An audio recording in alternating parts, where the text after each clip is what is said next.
네, 언시국 TV 핫 인터뷰 시간입니다.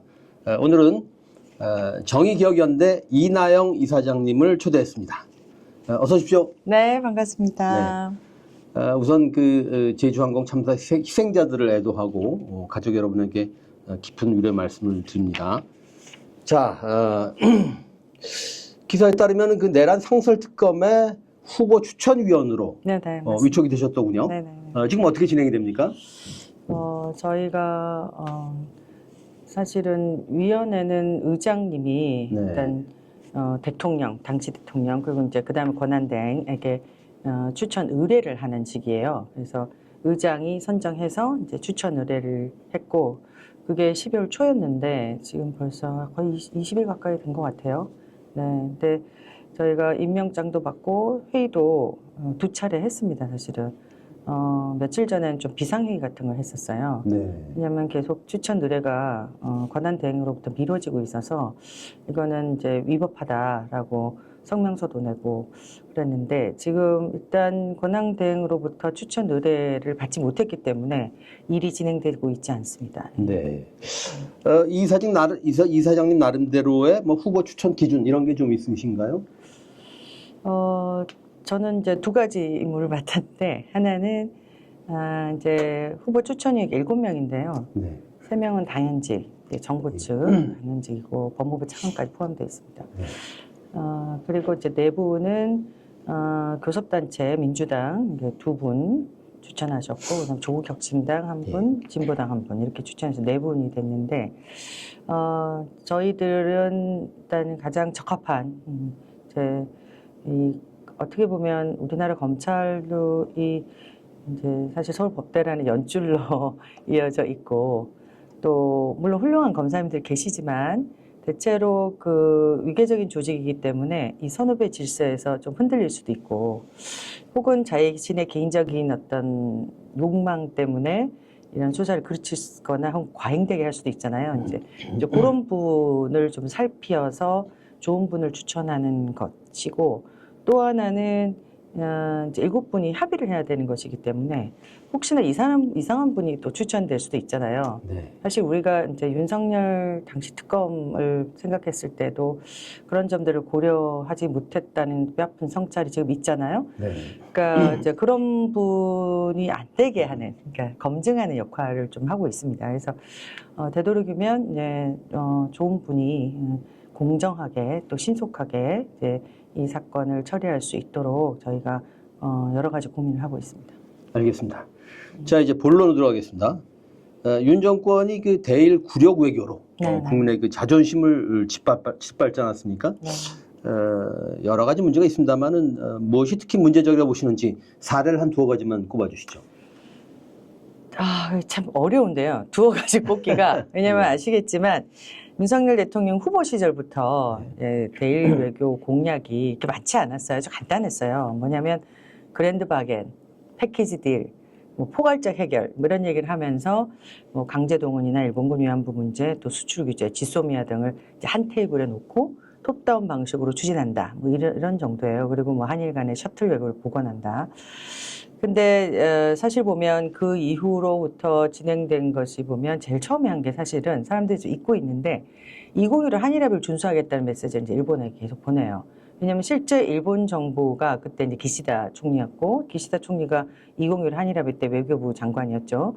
외무장이었죠. 그래서 이 사람이 한일 정상회담을 하려면 2015 한일합의를 복원시켜야 된다는 강한 의지를 계속 피력하고 그 내용은 일본 언론을 통해서 이제 한국 언론으로 들어와요. 그러니까 이제 우리는 2015 한일합의를 준수하겠다는 메시지를 계속 보내고 박진 외교부 장관이 일본으로 가기 전에 한일 외교부 장관 그 회담 전에도 이 얘기를 하고 끝나고 나서도 계속 그 얘기를 해요. 이제 2015 한일합의가 굉장히 중요한 이슈였고, 즉 일본군 위안부 문제. 네. 그다음에 이제 강제동원 문제인데 강제동원 문제는 대법원 판결 2018년에 전원 합의체 판결이 있었기 때문에 이 문제를 어떻게 해결하느냐가 일본에서도 이제 초미의 관심사였고 이제 이거를 한국 정부가 계속해서 여러 가지 경로를 통해서 한국 정부가 해결할 것이라는 뉘앙스를 계속 이제 사람들한테 이렇게 보내요. 근데 이 2가지를 결국은 이제 2022년, 2023년 순차적으로 이제 해결하는 과정을 거칩니다.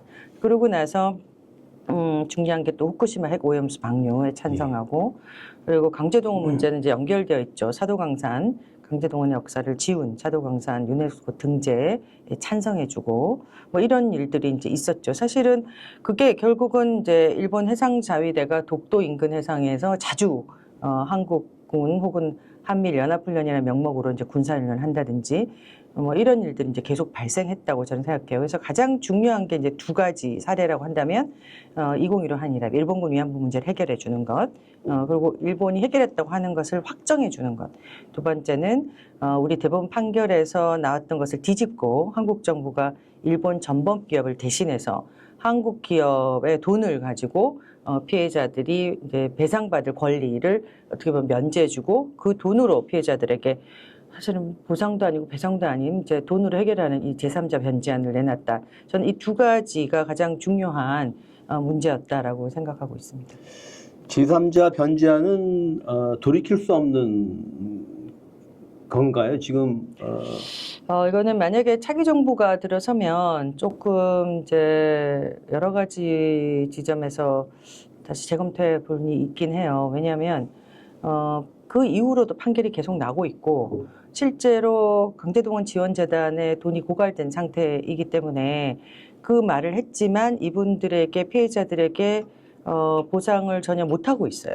그리고 지금도 진행 중인 판결들도 있고요.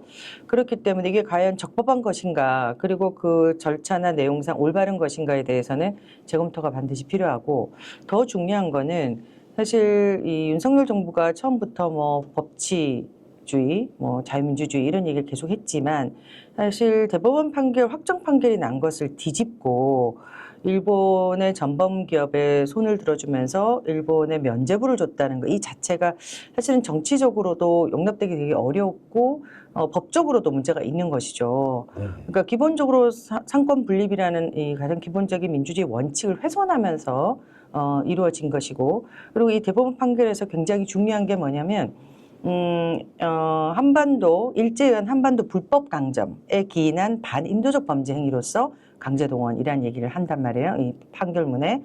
그러니까 대법원 판결의 핵심은 한반도가 일제에서 불법적으로 강점됐다에서 출발해요. 그런데 일본이 가장 싫어하는 게 이제 그리고 뒤집으려고 한 역사적 사실이 뭐냐면 사실은 불법 강점이에요.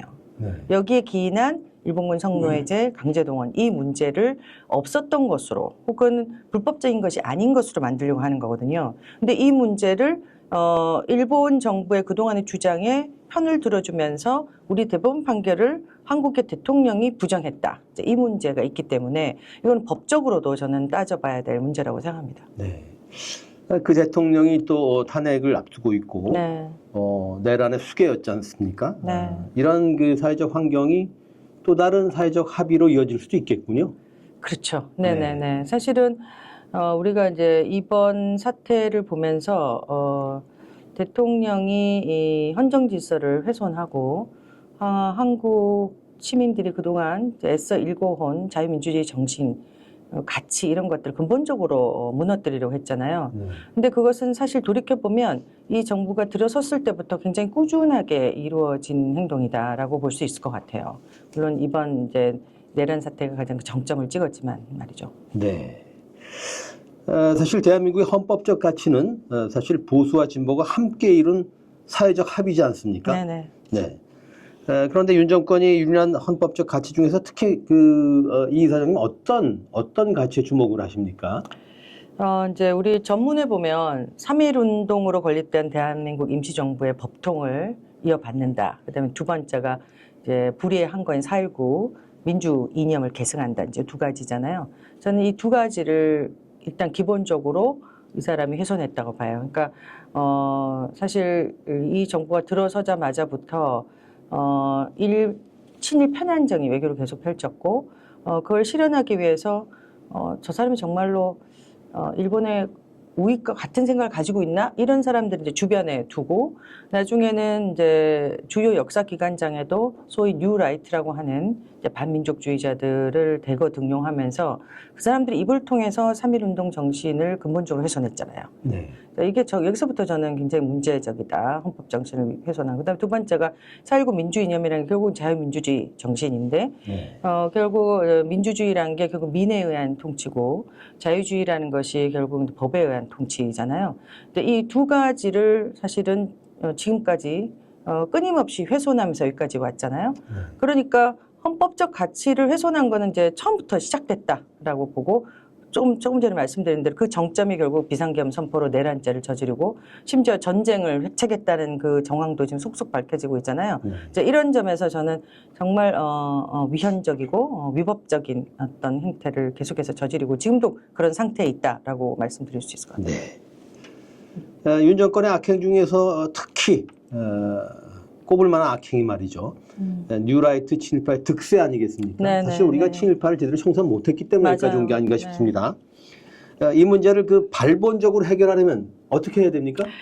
정말 저도 거기에 대해서 고민이 많은데, 뭐, 우리가 가장 놀란 사람이 이제 김태호 씨, 안보실에 있는 김태호 씨 같은 분인데, 김태호 씨는, 사실 그 유명한 그 중요한 건 일본의 마음이다. 요거 전에도 그 한일 간의 관계 개선에서 가장 큰 걸림돌이 시민사회다, 뭐 시민단체다. 이런 얘기를 계속 했었어요, 실제. 네. 그리고 그 사람이 걸림돌로 생각한 주요한 이슈가 결국 이제 위안부 문제나 강제동원 이슈였거든요. 이제 이 사람을 정점으로 해서 이제 독립기념관장의 김영석 씨라든지, 그다음에 노동부 장관 김문수 씨, 뭐 이진숙 방통위원장, 그다음에 이배용 국가교육위원회, 그다음에 김광동 진아이, 지금 진아이는 박영선 씨로 바뀌었지만, 그다음에 낙성대 연구소장이 이제 반일 종족주의 저자인 김낙연 씨를 한국학중앙연구원에 임명하고, 또 박지양 씨 같은 분을 이제 동북아 역사재단 임명하잖아요.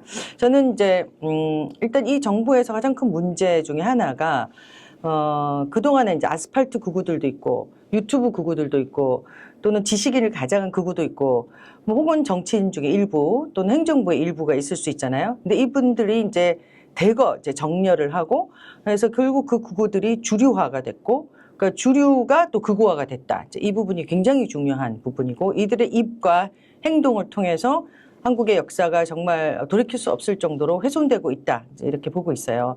근데 우리가 사실 이제 돌이켜보면, 역사를 돌이켜보면 두 번의 기회가 크게 있었잖아요. 하나는 이제 반민특위가 있고, 해방전국의 반민족 행위 특별조사위원회. 두 번째가 노무현 당시 때 친일 반민족 행위 진상규명위원회 두 가지가 있었는데, 사실은 두 번 다 이제 제대로 진행이 잘 안 됐다. 노무현 정권 당시 정말 열심히 해보려고 했지만 너무 시간이 지났고 이 반민족 세력들이 정치권, 재계, 언론, 심지어는 학계, 뭐 사학재벌까지 이제 광범위하게 이제 뿌리를 내리고 있었기 때문에 이 문제를 근본적으로 건드리기 굉장히 어려웠죠.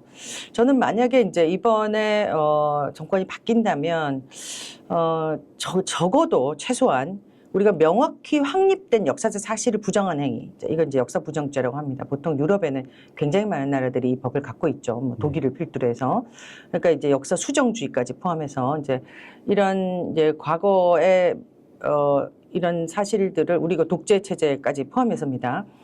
그런 것들을 이제 찬양하거나 또는 선동하는 이런 모든 행위를 적어도 처벌하는 최소한의 법은 저는 있었으면 좋겠어요. 그러니까 그 법을 통해서 명시적으로 역사를 부정하거나 수정하는 행위 또는 이제 이것과 연관돼서 뭐 기존의 기념비를 훼손하거나 또는 그 반민족주의자의 동상을 세우려는 행위까지도 사실은 처벌할 수 있는 뭔가 규범이 법적 규범이 있어야 되지 않나 이제는 이제 그런 생각을 하고 있어요.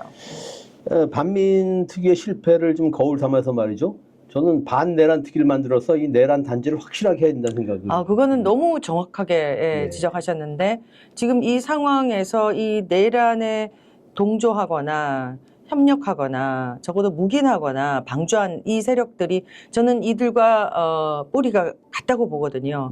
그렇기 때문에 이번 내란죄는 정말 발본색원에서 끝까지 시간이 걸리더라도 끝까지 캐내야 된다라고 생각합니다. 이 번외 질문인데 윤 정권의 친일 5적을 꼽으신다면 누구 꼽으시겠어요? 김태호. 김태호. 네. 박진. 박진. 네. 그 외에는 너무 많아가지고 정진석 씨. 네, 정진석. 예. 사실 나경원 씨도 좀 들어가 있었어요. 지난 국회 때도 굉장히 많은 여러 가지 일을 말씀 많이 하셨고 그리고 이제 지금 저는 이 사람이 지금 뭐 크게 활동하고 있지는 않지만 저는 상징성을 볼 때 독립기념관장으로 앉아서는 안 되는 사람 김영석 씨. 예. 그리고 대표적으로 이제 윤석열 씨죠. 네. 그렇군요. 정의기억연대 하면은 어쩌면 이제 그 아직도 옛 이름을 더 익숙하신 분들이 계실지 모르겠습니다만 한국 정신대 문제 대책협의회 그랬죠. 네. 일본군 성노예 문제 해결을 위해서 그 정기 수요 시위를 지속하고 계시죠? 네네, 매주 네. 수요일 12시에. 예. 그럼 가장 최근한 시위가 지난 수요일 날 지난 수요일 날? 1680차 크리스마스 날이었어요. 그렇군요. 네. 네. 그때 외친 메시지가 뭐였습니까? 늘 그 같겠습니다만 특별히 강조하실 만한 게. 저희가 사실은 이제 92년 1월 8일에 시작했어요. 그게 일본 대사관 앞에 시작된 이유는 당시에 이제 미야자와 일본 총리가 방한을 하고 그리고 그 이전에 김학순 할머니가 91년 8월에 나오셨거든요. 그 공개 증언 이후에도 일본 정부가 계속해서 이제 공식 사지나 법적 배상 혹은 전쟁 범죄 인정 불이행 이런 것들을 계속 했기 때문에 이제 총리가 왔으니까 우리가 뭔가 집회를 해서 우리의 의견을 좀 표명해야 되겠다라고 생각했던 것 같아요. 근데 거기가 일본 대사관 앞이었던 것이죠. 근데 그게 잘 안 되니까 매주 수요일마다 우리가 단체별로 돌아가면서 이게 집회를 하자. 이게 이제 수요시의 시작이에요. 이제 이렇게 오래 진행될 줄 모르고 이제 선배님들 시작하신 거죠. 근데 최초에 할 때는 5가지 요구사항이었어요. 그러니까 전쟁 범죄 인정하라. 그다음에 진상 규명하고 공식 사죄하고 법적 배상하라. 그리고 책임자 처벌하라. 역사 교과서에 기록하라. 그다음에 추모비와 사료관을 건립하라. 근데 이제 책임자 처벌은 조금 뒤에 나와요. 처음에는 이게 시간이 너무 지났으니까 책임자 처벌할 수 있을까? 이런 생각을 했기 때문에 아마 요거에 없었던 것 같은데 이거는 몇 년 뒤에 등장합니다. 이제 요 7가지 사항은 지금까지도 계속되고 있고요. 네. 다만 저희는 이제 주관 단체가 매주 바뀌어요. 그러니까 네. 정의연은 주최를 하는 것이지만 이 전체 집회를 주관하는 것은 다른 시민 단체들이 하기도 하고 심지어는 학교 학생 동아리들이 하기도 해요.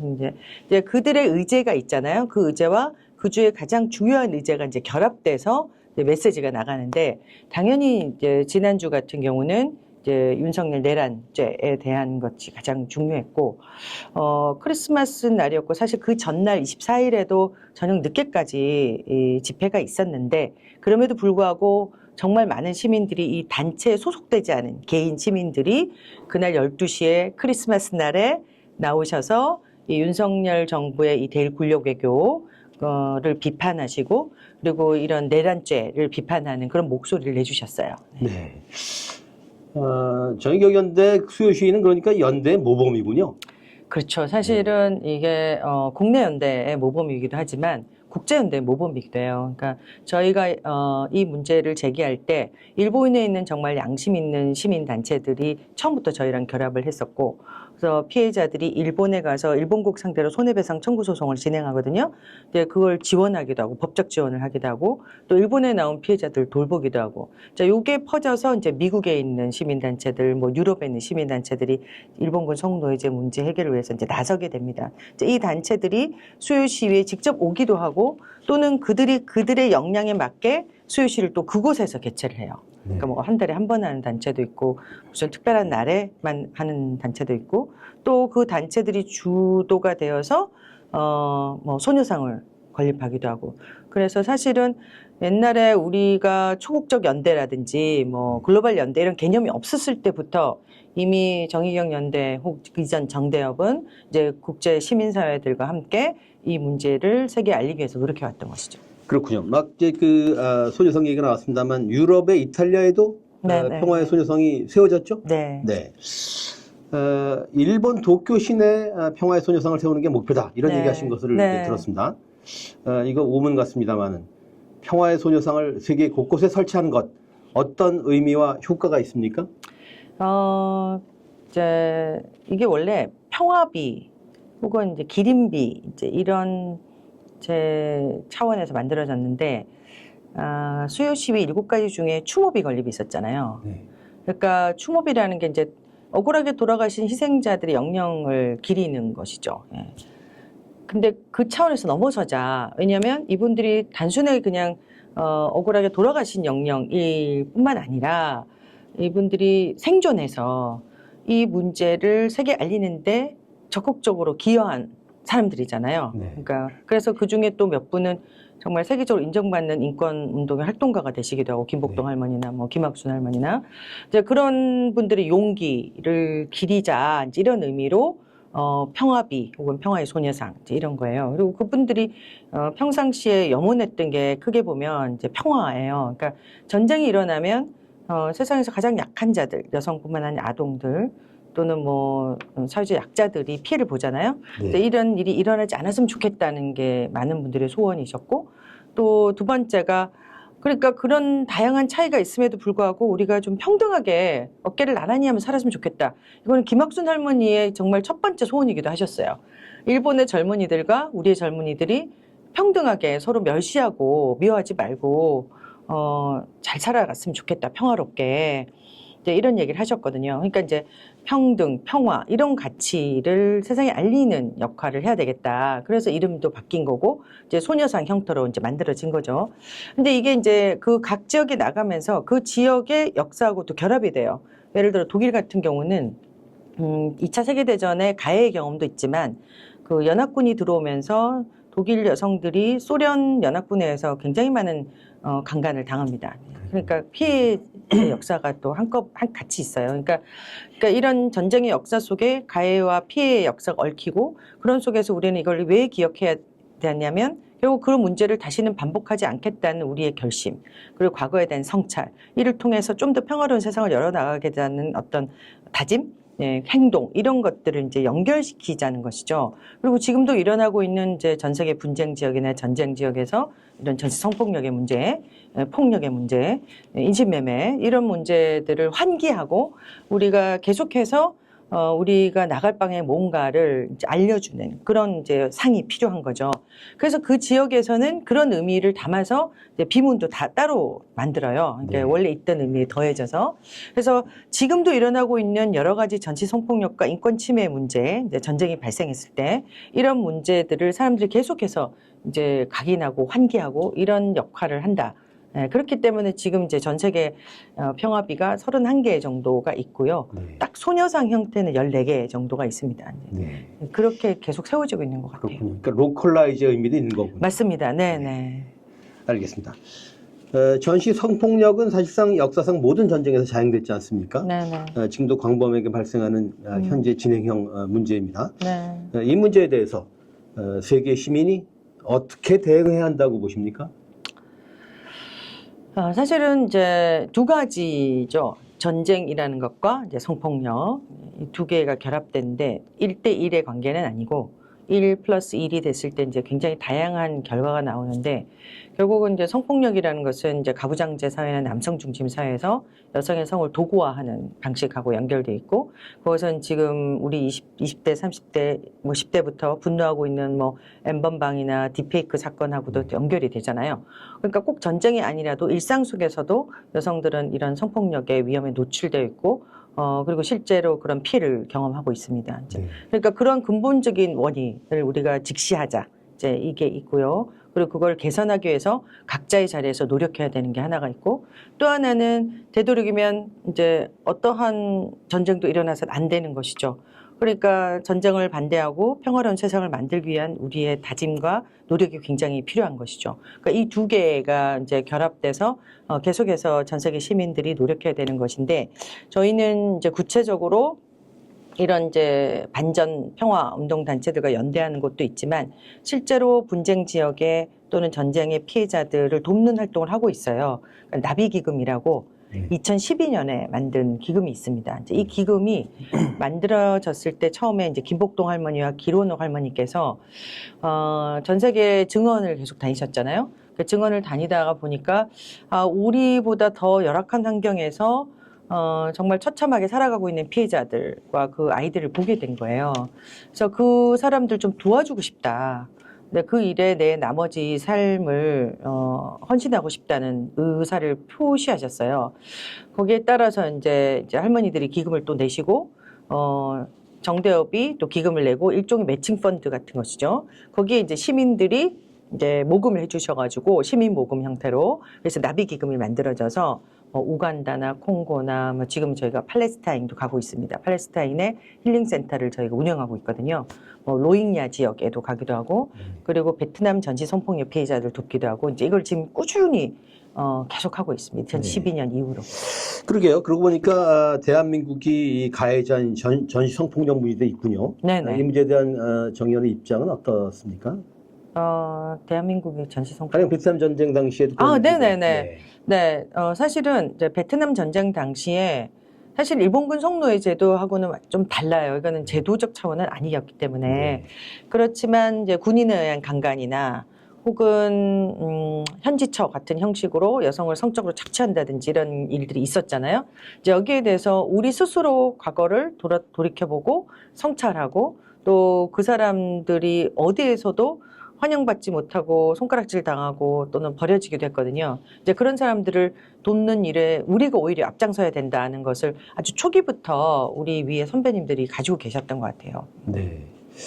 자, 저희가 이제 언론 단체라서 이런 말씀을 또 한번 드려보는데 언론을 향해서 하시고 싶은 말씀, 언론에 대한 유감이 많으실 것 같은데 말이죠. 네. 제가 이제 사실 지금 중앙대학교에서 사회학과의 학생들 가르치고 있는데 예. 사회학에서 또 페미니즘을 하다 보니까 언론 친화적이 될 수밖에 없어요. 왜냐하면 사건 사고가 많이 나고 거기에 대해서 기자님들은 항상 보면 우리나라 언론인들의 이제 태도인데 특히 레가시 미디어들은 자기네들이 이제 소위 야마라고 그러잖아요. 야마를 다 정해놓고 나서 마지막에 소위 전문가라는 사람의 인터뷰를 따서 자기가 하고 싶은 얘기를 그 인터뷰를 통해서 하잖아요. 그래서 아무튼 제가 여러 방면으로 이제 동원이 많이 됐고 저는 그때 꼭 동원이라기보다 내가 오히려 나의 관점 또는 여성들의 관점을 잘 반영할 수 있다면 언론이 또 새로운 방향을 제시할 수도 있으니까 이제 기자님들이 굉장히 협조를 잘해서 제가 굉장히 많은 기자님들과 알게 됐어요. 그래서 사실 소위 우리가 정의연 사태라고 하는 2020년 5월 사태 때도 제가 약간 나이브하게 대처했던 것 같아요. 설마 우리나라 언론들이 위안부 문제가 30년이 다 됐는데 이렇게까지 오를 수가 있나? 저는 충분히 이해할 거라고 생각했어요. 그러니까 이게 잘못된 프레임으로 과거에 이런 정의로운 역사가 훼손돼서는 안 된다는 아주 기본적인 원칙은 갖고 있을 줄 알았는데 그렇지가 않더라고요. 그래서 일단 그때 너무 깜짝 놀랐고 그때부터 좀 조심하게 됐어요. 웬만하면 기자들 전화를 받지 않는다. 일단 전화를 안 받아요. 그리고 나서 근데 급하면 기자님들이 뭐에 대해서 제가 의제를 말씀해 주세요. 이러면 이제 의제를 쓰잖아요. 주제나. 그럼 그게 이제 정말로 내가 필요하다라고 할 때는 녹음을 하고 반드시 녹음을 하면서 인터뷰를 응하지만 대체로 이제 최소화하는 거죠. 인터뷰를 대체로 하지 않는다. 그 원칙을 가지게 됐고 한국 언론에 대해서 굉장한 이제 불신을 갖게 됐죠. 그리고 이제 최근에는 특히 이제 레가시 미디어들이 보면 이제 기계적 균형 뭐 이런 거를 빙자하여 자신의 언론사의 이야기 혹은 특정 정파의 이야기를 담아내잖아요. 이제 이런 것 때문에 시민들이 사실은 우리도 마찬가지지만 지금 이 상황도 이제 다양한 형태 SNS나 다른 이제 개인 미디어로 많이 갔잖아요. 근데 요 미디어들이 가지는 문제도 사실은 만만치 않다고 봐요. 그러니까 어떤 사실에 근거하지 않고 자기가 하고 싶은 얘기를 그냥 막 던지면서 그래서 소위 이제 우리가 얘기하는 이 탈진실의 시대를 이끌어나가는 이제 이 언론의 이 폐해가 지금 심각하잖아요. 그럼에도 불구하고 저는 한편으로는 또 희망이 있다고 생각해요. 특히 한국 사람들은 이 근현대사에서 축적돼 있는 저항과 그리고 이 민주주의를 만들기 위해서 노력했던 그런 세월들, 역사, 그리고 노력들이 사실 우리 몸에 체현돼 있고 그것이 세대 간에 단절이 되지 않고 계속 이제 이어져 오고 있기 때문에 어느 정도 저는 건강한 시민들이 50% 이상은 된다고 생각해요. 이제 이분들이 레가시 미디어든 혹은 다른 소셜 미디어든 이 간의 균형을 잡으면서 한국 사회가 나아갈 방향을 어느 정도 제시하고 있지 않은가라고 하는 그런 희망을 가져보긴 합니다. 네. 이번에 응원모 집회를 통해 또 확인된 사실이라고 할 수도 있겠죠. 네네. 자, 이제 마지막 질문입니다. 자, 윤석열 탄핵 인용이 확실시됩니다. 네. 다음 해야죠. 정부에 한일 관계의 새판짝이 또는 대일 외교 정책과 관련해서 어떤 조언을 주시겠습니까? 사실은 윤석열 정권 들어와서부터 저희 이제 소위 과거사 단체들이 가장 주목했던 거는 이제 내년 2025년이에요. 네. 2025년을 위해서 윤석열 정권이 달려왔다. 이제 생각했는데 그게 뭐냐면 2025년 을사년입니다. 을사년 60년마다 돌아오죠. 세 번째 을사년이다. 우리는 이렇게 얘기하는데 첫 번째 을사년에 을사늑약이 있었고 네. 그 뒤에 을사년에 한일 협약이 있었습니다. 그리고 내년에 사실 윤석열 정부 계속 공언을 했어요. 신한일 협약을 만들겠다. 심지어 뭐 한일판 엘리제 조약을 만들겠다. 이런 얘기를 공공연하게 해왔거든요. 이게 결국은 이제 60년 청권 협정에서 이견이 있었던 부분을 일본 편을 들어주기 위한 어떤 저는 논리의 빌드업 과정이다라고 봤어요. 그래서 내년이 굉장히 중요한 해다. 만약에 탄핵이 안 되면 정말 큰일 난다. 이제 이렇게 생각하고 있고요.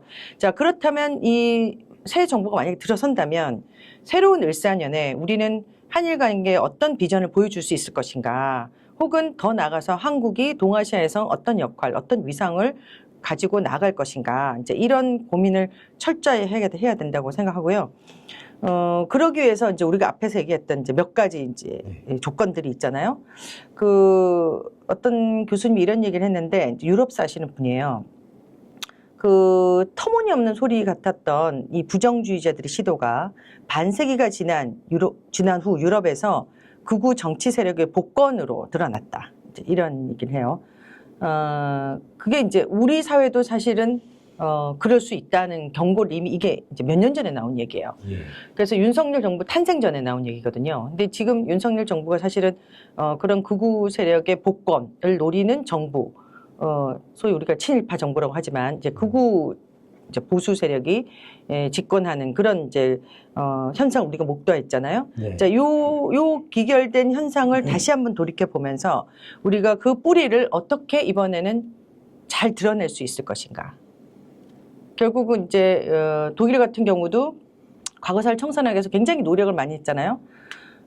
그러면서 이제 미래를 위해서 기억을 종식해야 된다 이런 주장을 하는 사람들이 많잖아요. 미래를 위해서 과거를 덮고 가자. 뭐 과거가 미래의 발목을 잡아서는 안 된다. 이런 얘기를 하시는 분이 많았고, 사실 한국 윤석열 정부는 처음 들어서자마자 미래 얘기를 굉장히 많이 했어요, 실제로. 근데 뭐라고 얘기하냐면 기억의 종식을 주장하는 사람들은 전쟁의 참화라든지 혹은 독재 비극이라든지 이걸 숨기는 데서 그치는 것이 아니라 민주주의 핵심을 부정하고 훼손하는 것이 목적이다. 이런 얘기를 많이 합니다. 연구자들도. 그러니까 우리가 어떤 민주주의를 상상했고 또 만들어 왔으며 앞으로는 어떤 대한민국을 만들어 나갈 것인가라는 이 기로에서 내년은 굉장히 중요하다.